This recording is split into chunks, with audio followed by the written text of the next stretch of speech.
Parfois, l'histoire d'un seul homme peut nous raconter celle de milliers d'autres, et même éclairer un chapitre de l'histoire qu'on avait complètement oublié.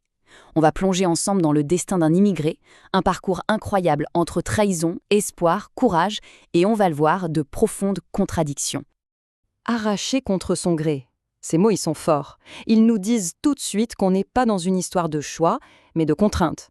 Pour ce jeune homme, c'est un basculement total, un saut dans un inconnu absolu. Et ce jeune homme, c'est notre protagoniste, Ah Chung. Son nom ne dit probablement rien, et c'est bien ça le problème. Parce que son histoire, en fait, c'est celle de tant d'autres aventuriers anonymes dont le courage et les épreuves risquent tout simplement de tomber dans l'oubli. Alors, on est en Chine, au tout début du XXe siècle. Ah Chung est encore un adolescent, et sa vie semble toute tracée.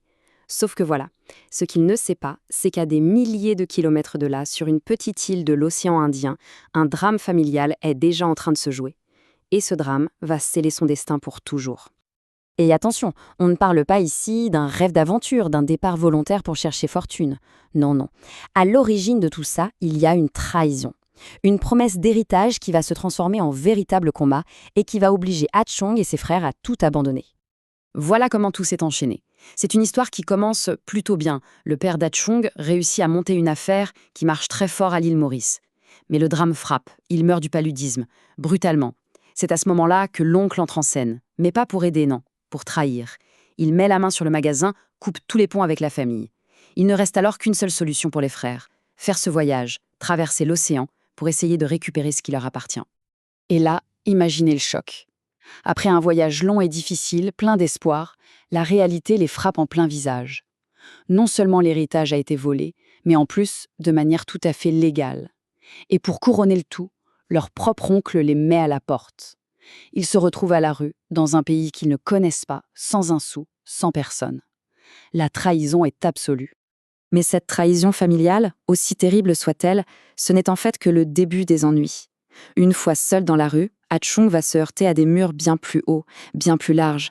Ce sont les barrières auxquelles tous les immigrés chinois de l'époque devaient faire face, des obstacles qui rendaient l'intégration presque impossible. Et il y a bien sûr la langue, ou plutôt les langues, puisqu'il fallait jongler entre le créole, le français, l'anglais. Mais ce n'est pas tout.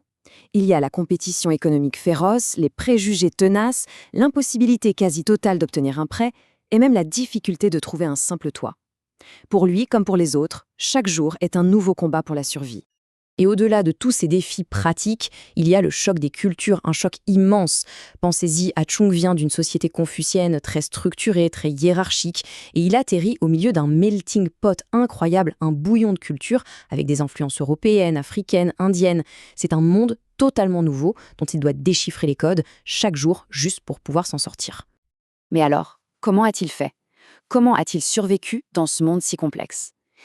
Son parcours est tout sauf une ligne droite. C'est une histoire faite de hauts et de bas, de réussites assez incroyables et de chutes tout aussi spectaculaires. Regardez cette trajectoire, elle est folle. D'abord, il s'adapte, il comprend qu'il ne repartira pas, alors il se convertit au christianisme. Ensuite, il crée des liens, il se marie avec une femme mauricienne. Puis vient l'ascension, lente mais réelle, sur le plan professionnel et social. Et enfin, la ruine. Une addiction au jeu le fait tout perdre. C'est vraiment l'histoire d'une vie de contraste extrême. Et il y a cette ironie qui est particulièrement cruelle. En épousant une femme mauricienne, Ah Chung fait un pas de géant pour s'intégrer à son pays d'accueil. C'est un signe fort.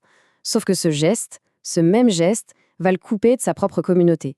La communauté chinoise, qui voit ce mariage d'un très mauvais œil. Il se retrouve complètement coincé entre deux mondes.